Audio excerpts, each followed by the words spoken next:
Meus queridos, alotropia. Que assunto é esse, alotropia?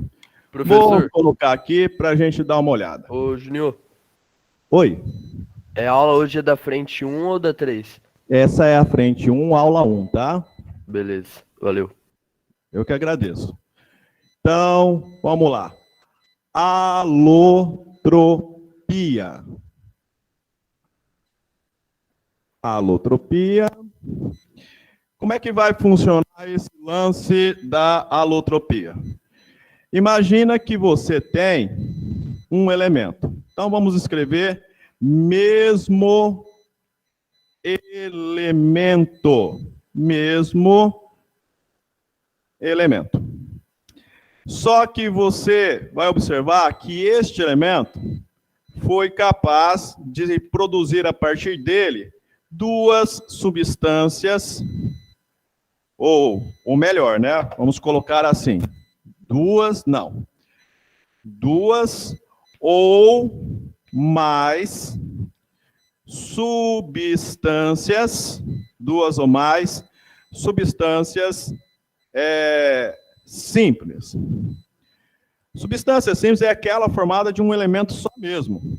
Mas aqui a gente tem duas ou mais substâncias simples formadas do mesmo elemento. Eu não preciso vir aqui dizer que essas substâncias são diferentes, porque se está no plural é porque elas são diferentes. É igual quando eu falo elemento e elementos. Quando eu falo, olha, eu tenho 2 átomos do elemento carbono. Ou eu tenho 2 átomos, um do elemento carbono, um do elemento oxigênio. Está vendo? Então, quando eu uso elementos, é mais de um, já está claro isso. Bom, dentro das variedades alotrópicas, nós temos 4 variedades alotrópicas. O que é isso, variedade alotrópica? São as substâncias simples formadas a partir daquele elemento. Então, por exemplo, eu tenho 4 variedades alotrópicas com o elemento carbono. O carbono, nós temos 2 variedades alotrópicas, que é o grafite e o diamante, que são naturais. Mas a ciência, os cientistas criaram, e não faz muito tempo, duas variedades alotrópicas que a gente chama de fullereno, em homenagem ao seu criador, que fez isso na década de 80 para 90, ali no início dos anos 90, o cientista norte-americano Fuller, por isso que chama fullereno. E existe aquele que é o material hoje mais deslumbrante do ponto de vista da tecnologia, principalmente da nanotecnologia, que é o grafeno. Então, o fullereno e o grafeno são variedades alotrópicas do carbono artificiais. E o diamante e o grafite são variedades alotrópicas do carbono naturais. Vou começar com as naturais, que, obviamente, ela tem uma aparição maior no vestibular. Quando a gente pega e olha a fórmula molecular do grafite, você vai ver que está escrito CN. Por que N? Porque o número de átomos que vai ter no grafite depende do tamanho do grafite que você pegar. Se você pegar um grafite com uma massa menor, vai ter menos átomos. Se você pegar um grafite com massa maior, vai ter mais átomos. Então, a fórmula vai ser CN. Quando você pega o diamante, a fórmula também vai ser CN. Então, o grafite e o diamante, eles não vão, a quantidade de átomos não vai ser determinante. Não é a quantidade de átomos que faz um ser grafite e o outro ser diamante. Não é. E sim a maneira com que esses átomos estão arranjados, organizados. Vamos pegar um exemplo. Então, deixa eu pegar aqui uma outra cor. Eu vou pegar esse carbono, que eu estou pintando ele agora, né? Espero que dê para ver. Ele tem aqui uma ligação simples, outra ligação simples e tem uma ligação dupla. Tá vendo? Esse é o carbono do grafite. O carbono do grafite é formado de 2 ligações simples e uma dupla.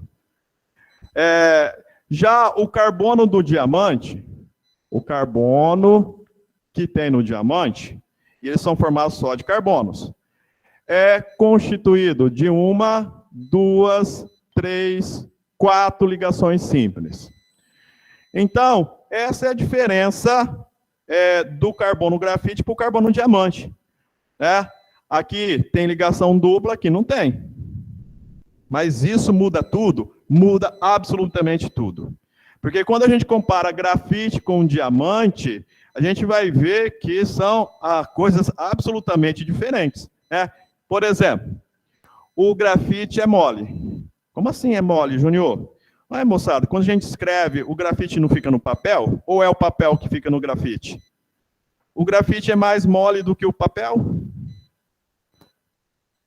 Afinal de contas, é o grafite que está perdendo nessa briga entre ele e o papel. O diamante é só o material natural mais duro que existe. Material natural mais duro que existe. Na escala de dureza que vai de 0 até 10, o diamante é 10. É o material mais duro que existe. Quando a gente vai perfurar poços de petróleo, onde a rocha é muito dura, é necessário utilizar uma bloca que na ponta dela tenha diamantes, para que o diamante aguente o impacto lá com a rocha. Senão, a bloca vai quebrar toda hora. Por isso que explorar poço de petróleo não é barato. Alguma pergunta, gente? Esse diamante que eles usam tem que ser o natural ou pode ser o artificial? Qual? Esse diamante usado na perfuração de petróleo. Tem que até ser um tempo atrás era natural. Eles pegavam diamantes que tinham uma qualidade um pouco menor, fragmentos de diamante, para usar na bloca. Mas, incrível que pareça, quem produziu diamante artificial pela primeira vez, e o diamante artificial, ele não é bonito igual o diamante natural. Ele é acinzentado, mas ele também não é tão duro como o diamante natural. Mas ele é duro o suficiente para poder usar, por exemplo, para esse fim. E quem sintetizou o diamante artificial pela primeira vez foi a Unicamp, foi o Brasil. Tá? Obviamente que essa tecnologia foi embora e hoje quem detém a patente disso não é mais o Brasil. Agora, como explicar isso, a gente não sabe. Boa pergunta essa.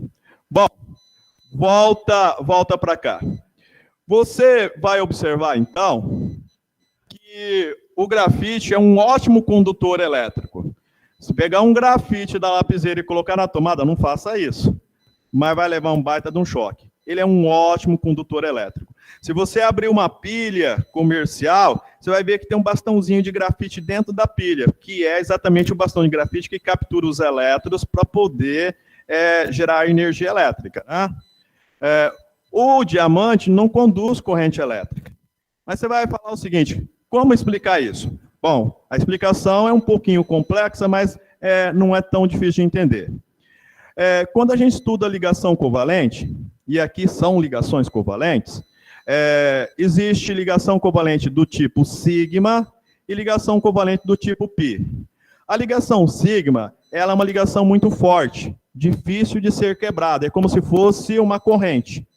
A ligação π, por sua vez, os elétrons, eles, se sofrer um estímulo, ele se desloca, se movimenta. Então, a presença de ligação π é essencial para que essa estrutura possa ser condutora. E aqui, toda vez que você tem ligação dupla, uma das ligações é π. Não importa se é de cima ou de baixo. Se tem ligação dupla, uma delas é π.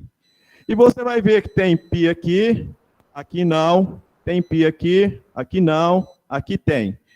Percebe que está alternado?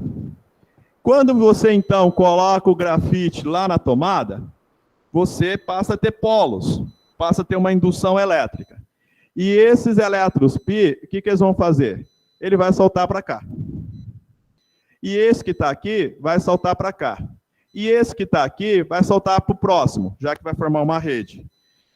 Então, esses elétrons começam a se deslocar ao longo da estrutura, começa a caminhar, e no sentido da polaridade, né? E conforme eles se deslocam, a gente tem ali uma corrente elétrica. Essa capacidade dos elétrons π saltar, a gente diz que os elétrons π são ressonantes. Eles ressonam, eles saltam, né? E essa movimentação permite, então, que o grafite seja um bom condutor elétrico. O diamante não tem elétrons π, não tem ligação dupla aqui.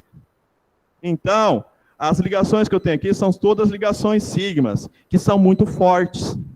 Então, ele não conduz corrente elétrica, mas como só tem ligação sigma aqui, é muito resistente. E mais, quando você pega o grafite, você está vendo aqui que o grafite ele se organiza em hexágonos. E o grafite do seu lápis é uma camada sobre outra. Uma camada sobre outra. Uma camada sobre outra. Quando você escreve no papel, o que está ficando no papel é a camada superficial. De novo, até gastar todo o grafite. Então, porque está em camadas. Já o diamante, se você pegar um diamante de 10 quilates, todos os átomos estão ligados numa única estrutura. Todos os átomos estão ligados numa única estrutura. Então, quando você gera um impacto sobre o diamante, o que ele vai fazer? Ele vai absorver esse impacto, essa força, essa energia. E, por maior que seja, ele vai distribuir essa energia por toda a estrutura. E cada ligação dessa, então, absorve uma parcela dessa energia. E como são muitas, a energia que cabe a cada uma dessas ligações passa a ser pequena, porque isso se dilui. Então, ele aguenta, ele é duro, ele é resistente, por quê? Porque por mais força que você aplique nele, ele distribui isso, dilui, e passa cada ligação, na verdade, sofrendo uma ação relativamente pequena. E a ligação funciona como se fosse um amortecedor. Então, ela faz esse movimento, que é impossível de ver a olho nu, né? Ela faz esse movimento e funciona como um micro amortecedor cada ligação dessa. Ok? Tá lá, então, a ideia do diamante. Aí, pode falar. Se der para você tirar um pouquinho o microfone da boca, você está soprando muito. Beleza, agradeço. Obrigado, viu? Bora lá, então. Melhorou? Melhorou. Beleza. Bom, vamos então para o fulereno, que é o tal do carbono 60. Imagina que o cientista Fuller, ele conseguiu sintetizar, a técnica que ele fez, isso não vem ao caso, os átomos para que eles ficassem arranjados como uma bola de futebol.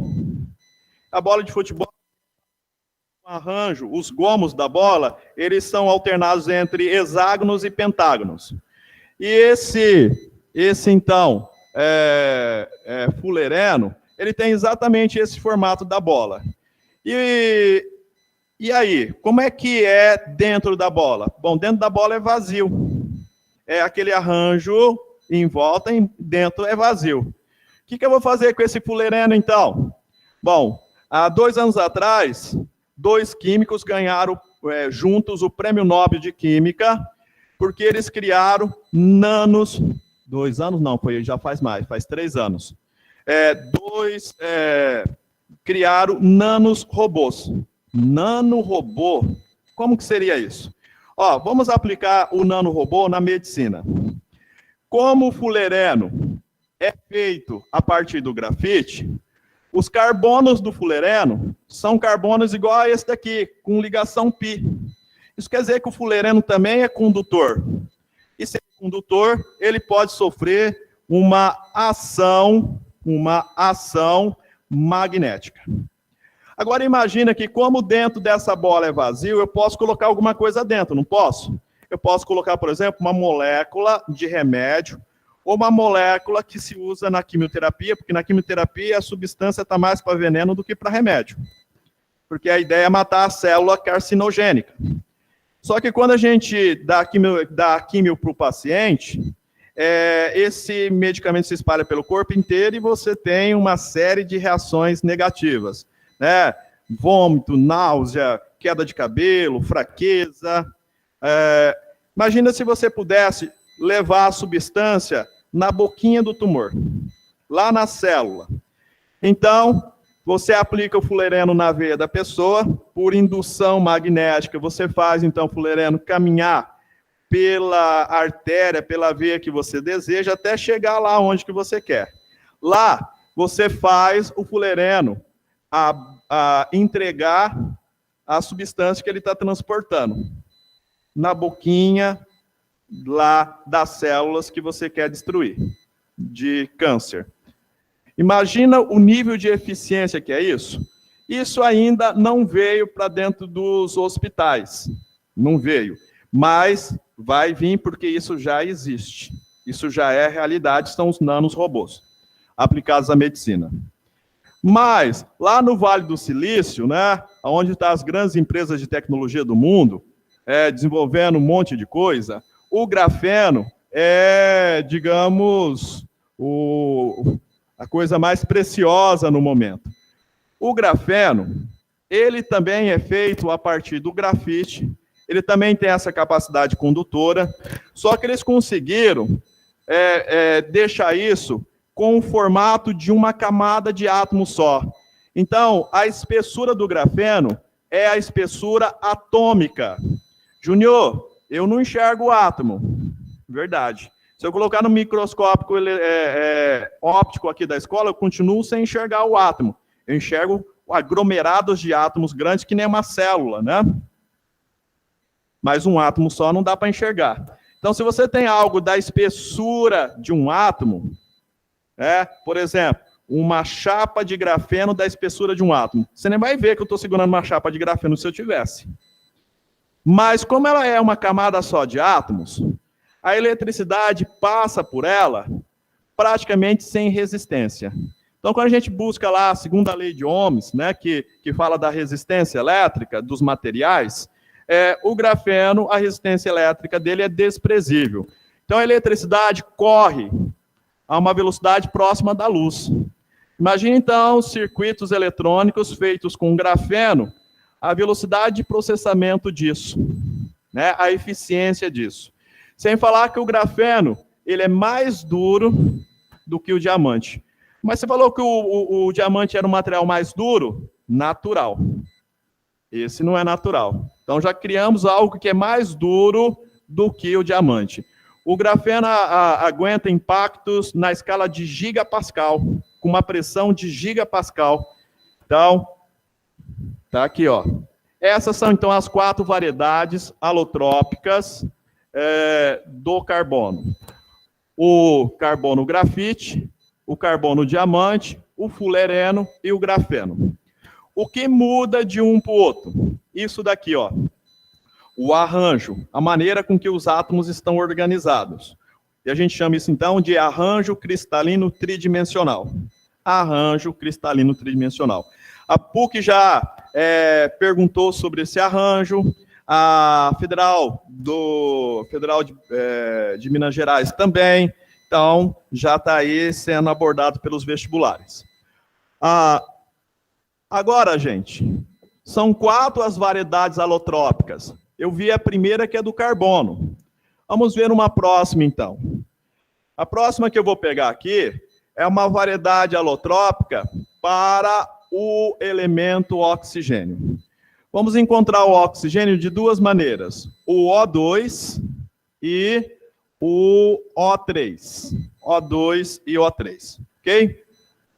O primeiro, que conhecemos bem, é esse gás vital aos seres vivos, né? Aos animais, que é o gás oxigênio, ou simplesmente oxigênio molecular. Já o outro, o O3, é o gás ozônio, que também é importante para o ser humano, desde que esteja na camada de ozônio, que fica a quase 30 quilômetros de altitude, lá na estratosfera já. Nós não vivemos na estratosfera, nós vivemos na troposfera. Mas nós produzimos ozônio aqui, que funciona como poluente. Por quê? Porque se uma pessoa respira gás oxigênio, ela vive, né? Pergunta lá para o pessoal de Manaus, né? Como que a falta de oxigênio é terrível, né? Que coisa horrível aquilo lá. São mortes horríveis, porque se te falta oxigênio é como se você estivesse afogando no seco. Mas vamos não falar muito disso não, porque a gente já tem muita coisa triste para pensar. Veja só, se você respirar o O3, dependendo da quantidade que você respirar dele, é morte certa. A gente usa ozônio para matar bactéria. Tem piscina em Londrina para criança, né? Escola de natação com piscina de criança, que a água é esterilizada com ozônio, né? Porque o cloro arde o olhinho das crianças e o ozônio não, porque o ozônio passa, mata a bactéria, o fungo, o vírus e vai embora. Não fica, né? O cloro fica. Bom, tá lá. O que muda dessas duas espécies químicas aqui? Muda isso daqui, ó, a atomicidade. Mas olha que maluco isso, gente. O elemento é o mesmo, só que uma molécula tem 2 átomos, a outra tem 3 átomos. Uma dá vida, a outra leva à morte. Olha que maluco isso. Bom, mas a gente não fica por aqui só. Agora, vamos falar disso daqui, ó, variedades alotrópicas do enxofre. Variedades alotrópicas do enxofre. Nós vamos encontrar o enxofre na natureza com a fórmula S8. Essa é a fórmula molecular do enxofre. Você vai encontrar a variedade alotrópica do enxofre também com S8. Então, quer dizer que essas duas variedades alotrópicas não têm diferença na atomicidade. E quando não é diferente a atomicidade, a diferença está aqui, ó, no arranjo cristalino tridimensional, a maneira com que os átomos estão organizados. Eu sei que você já deve ter pego a sua apostila e para acompanhar a aula, né? E se você não pegou, você pode pegar. E aí você está lá na página 3, imagino eu, na página 3, e no final da página 3 tem o desenho de como são os cristais de enxofre, certo? Como que são os cristais de enxofre. Olha, aqui eu vou aproximar, ó, mas você pode olhar aí na sua apostila. Você está vendo um dos cristais de enxofre que se chama enxofre rômbico. E o outro, que é diferente, é o enxofre monoclínico. Esses nomes horrorosos são nomes de formas geométricas. Então, existe o enxofre rômbico e existe o enxofre monoclínico. Vamos imaginar que você foi fazer um passeio lá no Chile e lá tem a opção de você fazer espeleologia, que é aquela visita, né, aquele estudo dentro de cavernas. Aqui no Mato Grosso, tem Mato Grosso do Sul, né? Lá em Bonito tem também cavernas e você encontra essa situação lá em menor quantidade, mas encontra. Bom, então tá lá, o rômbico e o monoclínico. Rômbico e monoclínico. Se você olhar um cristal formado na caverna, ele parece uma folha. Ele vai ramificando que nem digamos, as veias da folha, né? O outro tem um formato que parece mais maçudo, mais largo. Então, são cristais absolutamente diferentes. No final das contas, depois que você moe, você até usa para a mesma coisa, né? O enxofre a gente usa muito para produzir ácido sulfúrico na indústria. Mas lá na natureza eles têm características diferentes.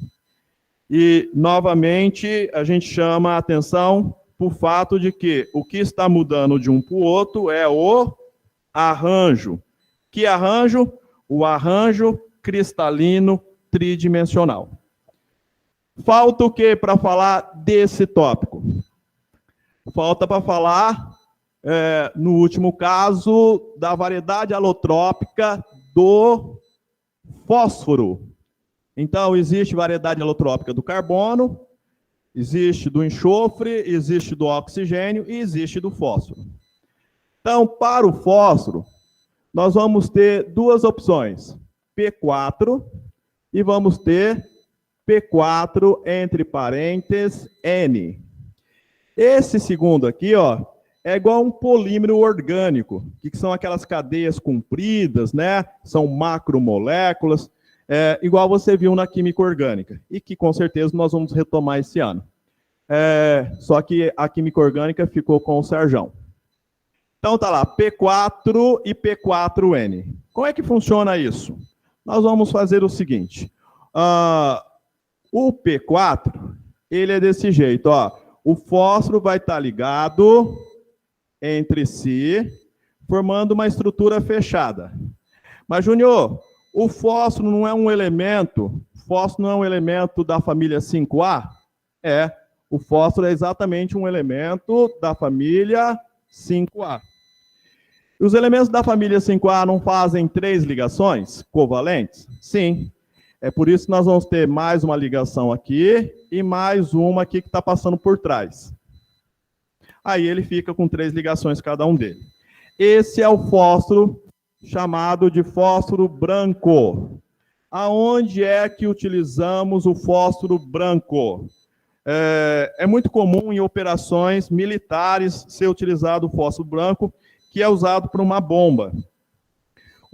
Porque o fósforo branco ele tem 3 características. Ele é instável, reage violentamente quando entra em contato com o ar, e ele tem um cheiro muito forte de alho.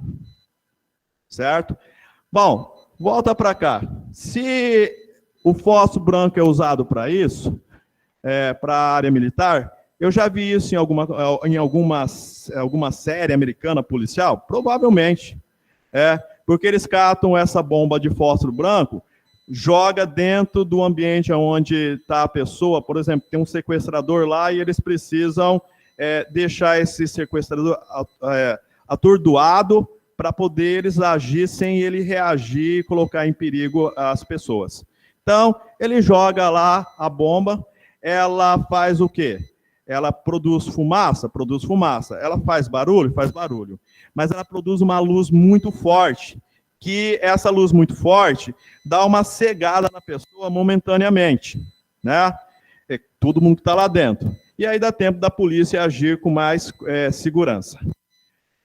O próximo fósforo é o fósforo vermelho. E ele fica assim, ó. Vou colocar de novo a estrutura. Ó. Então eu tenho P ligado ao P, que está ligado ao P, e que está ligado ao P. A ligação está aqui. Sabe essa outra ligação aqui? Nós vamos quebrar essa ligação, certo? E vamos imaginar que esse fósforo e esse fósforo vão conseguir se ligar a outra estrutura igual a essa. Então fica lá P, ligado de novo ao P, ligado ao P, que está ligado ao P, aqui no meio, e aqui segue. Segue para cá, segue para cá. Ok? Essa estrutura comprida é o fósforo vermelho. O fósforo vermelho é aquele que tem na caixa de fósforo. Você vê, gente, eu falei caixa de fósforo, eu não falei palito de fósforo. O palito não é de fósforo, o palito tem pólvora. Aí eles colocam um corante vermelho, verde, dependendo da marca, para ficar lá colorido, só isso. É pólvora. O palito tem pólvora. Agora, na lateral da caixa tem uma superfície áspera, que é onde a gente risca, né? Onde a gente aperta a pólvora contra aquela superfície áspera. Aí o atrito gera energia térmica, a energia térmica vai funcionar então como energia de ativação, fazendo com que a pólvora incendeie, comece a queimar. Bom, mas o fósforo vermelho, ele não tem cheiro, ele é estável, ele pode entrar em contato com o ar que não vai acontecer nada, em condições ambientes. Mas por que mudou tudo? Mudou tudo porque a estabilidade está no fato que agora virou uma macromolécula. E macromoléculas têm muito mais dificuldade de reagir. Muito mais dificuldade de reagir. Né? Então, é muito mais estável a estrutura quando ela está assim, aglomerada, né? Está na forma de polímero, ok? Bom, vamos repassar? São 4 as variedades alotrópicas. Quais são elas? Eu tenho, primeiro, o carbono, que muda o arranjo cristalino, que é o carbono grafite, o carbono diamante, o carbono fulereno e o carbono grafeno. Eu tenho o oxigênio, que é o O2 e o O3, variação na atomicidade. Eu tenho o enxofre rômbico e o enxofre monoclínico, que também varia no arranjo tridimensional. Temos o fósforo vermelho e o fósforo branco, que vai variar na atomicidade. Então, aqui, o que está mudando de um para o outro é a atomicidade, é exatamente a quantidade de átomos. Bom, fechou essa etapa. Alguém quer perguntar alguma coisa? Não? Então vamos seguir. Vamos pegar aqui um retângulo para a gente começar a pensar. Dentro desse retângulo, eu vou desenhar umas bolinhas. Cada bolinha que eu desenhar é para você entender que é um átomo. É um átomo. Só que você vai ver que eu vou desenhar os átomos e eles vão estar grudados, ligados. Então, estou desenhando aqui. E quando a gente olha, nós vamos observar que há um total de 3 moléculas. O que faz ser molécula? O fato de estar ligado. Quando eu coloco 2 bolinhas separadas, eu tenho 2 átomos e só isso. Mas quando essas 2 bolinhas estão juntas, eu já não falo que eu tenho 2 átomos. Não que eu não tenha, mas eu já não uso mais essa denominação. Eu digo que eu tenho uma molécula. Uma molécula formada de 2 átomos. Então, se está junto, é molécula. Se estiver separado, é apenas átomo. Aqui eu tenho 3 moléculas. Quando você compara uma molécula com a outra, você vai ver que elas são absolutamente iguais. São 3 moléculas iguais. Se as moléculas são iguais, eu posso vir aqui e dizer que se trata de uma substância pura. Para que seja uma substância pura, e veja bem, são poucos os casos na natureza de substâncias puras, tá? Na natureza e também na indústria, nas coisas que a gente tem no dia a dia, nós vamos ter aqui, deixa eu ver aqui, o que o pessoal está colocando no chat.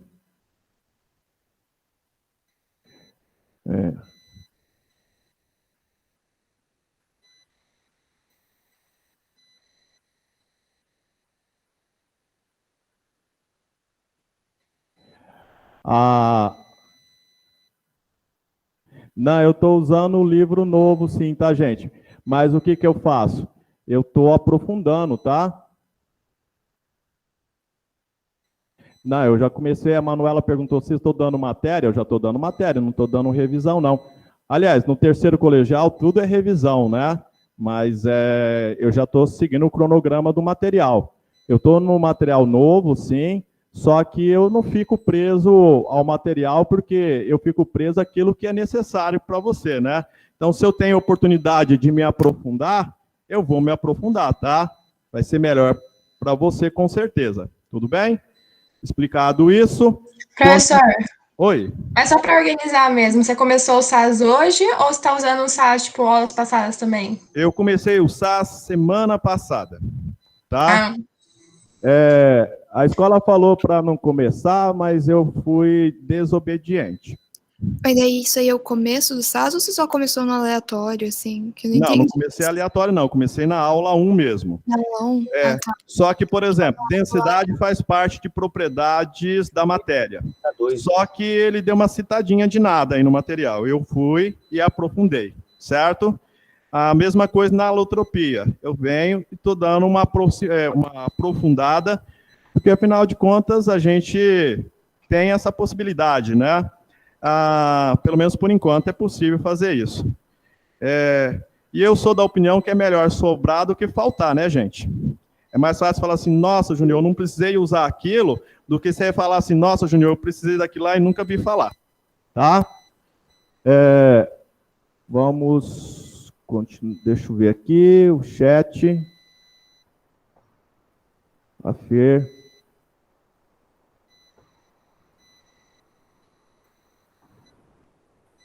É tudo Química 1, tá, Fer? Tudo Química 1, aula 1, tá bom? Eu tô com a apostila nova, deixa eu mostrar aqui para vocês, ó. É a apostila nova, né? Ó, vou abrir aqui, setor 1 da Química, certo? O que veio escrito, ó? Veio escrito assim no setor 1. Substâncias puras, tipos de substância, substância pura simples, substância pura composta, atomicidade, alotropia, aí vem com alotropia, certo? Aí vem misturas, e aí vem diagramas de mudança de fase, e encerra com sistemas. É um mundaréu de coisa nessa aula. Impossível dar isso aqui em uma aula só, né? Por isso que eu já fui esperto e comecei semana passada, tá? Porque senão, vou dar isso daqui igual o Sá sugeriu, que dá para dar numa aula. Aí eu teria que dar uma pinceladinha em cada coisa. É fazer mal feito, né? Você não precisa que a gente faça mal feito as coisas aqui. Ok? Então, eu já falei do diagrama... Professor, Oi, querida. mas aquilo que você passou na semana passada, onde que tá no SAS? Porque a gente nem tava com SAS pra, tipo, a gente se localizar, assim. Então, mas agora vocês têm, né? E eu passei lá na aula. Ó, você vai até a página 4. Tá vendo a página 4 aí, da aula 1? Tá com a apostila? Nossa, tá meio diferente, eu acho. Tô. Na página 4, você vai ver que está escrito diagramas de mudança de fase. Tá vendo os gráficos?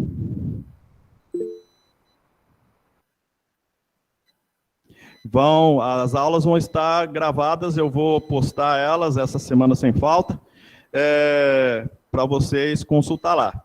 A única coisa que você não vai encontrar aqui nessa aula, e que eu dei semana passada, e aí você pode entender como revisão, foi densidade. A primeira aula nossa foi de densidade, você não vai encontrar aqui. Mas densidade faz parte deste assunto, tá? O resto, ó, alotropia que eu falei hoje está aqui na página 2 e 3, certo? Substância está aí na página 2. E na aula de quarta-feira à tarde, eu falei do diagrama de mudanças de fase. Ah, Júnior, eu não estava com a apostila. Não fazia diferença ainda você estar com a apostila, porque eu estava explicando tudo, tá, gente? Agora que eu vou terminar a aula, que você vai, então, poder consultar lá na sua apostila, né? E hoje, se você quiser, então, sentar para começar a fazer o exercício, não tem problema. Mas como eu parei aqui para explicar isso para vocês, amanhã eu tenho que começar, né? Porque a nossa aula está se encerrando. Amanhã eu tenho que falar de substância composta e falar de mistura para vocês antes da gente começar a fazer exercício. Fer, tudo bem? Ô, Júnior, Oi. é que o nosso SAS veio com algum erro de impressão, porque tá estranho. Aí eu fiz um Eu vídeo... não estou te escutando, tá? Fala um pouquinho mais alto. O negócio veio, o SAS veio com erro de impressão. Aí, se você me mandar o seu WhatsApp, eu te mostro lá, porque aqui não dá para mostrar. Eu posso tentar ligar a câmera, não sei se vai prestar. É verdade, tipo, aparece que começa já na Química 2, aí a 3 e a 4. Tipo, não tá aparecendo a Química 1. A primeira página, que é a introdução, é Química 1. Aí na segunda já vira Química 2. Que tá começando o seu conteúdo. Ah, eu não sei. Eu tô com a apostila aqui na mão e não tô vendo isso. Eu tô vendo aqui, Química 1. Professor, lá embaixo, onde tem a página, a numeração da página, ele mostra a matéria. Daí no nosso, onde é a parte de Química 1, em vez de mostrar a matéria que é Química 1, ele tá escrito Química 2, entendeu? Mas acho que é só um erro de impressão mesmo, porque no começo tem Química 1 e depois tem outra Química 2, então deve ser só um erro mesmo do som. A nossa apostila é diferente, então a sua impressão às vezes pode ter saído certo. A apostila de vocês, vou ver se tem uma apostila aqui, eu vou conferir, porque na minha tá tudo certinho, gente. Na minha tá super certinho. Eu não sei se aconteceu algum problema aí. Mas as outras turmas também não me falaram nada, me provoca estranheza aqui. Quer que eu ligo a câmera para te mostrar, Júnior? Oi? Quer que eu mostre para você pela câmera? Quero. Eu já destravei aqui. Mostra. Ó, vou tentar mostrar o negócio aqui. Calma aí. Vou aumentar aqui. Já vou fixar a sua imagem aqui. Aqui tá falando que é Química 1, né? Ó. Isso, aí é Química 1. Aí aqui já tá que é Química 2. Não, isso aí tá errado, é Química 1, tá, gente? É só um erro gráfico isso. Tá, ó. Incrível que pareça, na minha, ó, vou pegar a mesma coisa. Se a gente for olhar aqui, ó, aqui está escrito Química 1. Está um pouco desfocado, mas está escrito Química 1. Eu acredito que a hora que eles foram editar aí o material de vocês, alguém escreveu Química 2, mas isso é bobagem. Coloca aí Química 1 e toca para frente, é normal. Só foi um erro gráfico do material. Isso não é importante, não, tá? Tudo Química 1. Tudo que está escrito aí é Química 1. Ele só escreveu aí junto à página Química 2 por motivo desconhecido. Tudo bem, gente? Tranquilo? Tiramos a dúvida aí? Vitor, tudo bem? Não, tudo certo, tudo certo.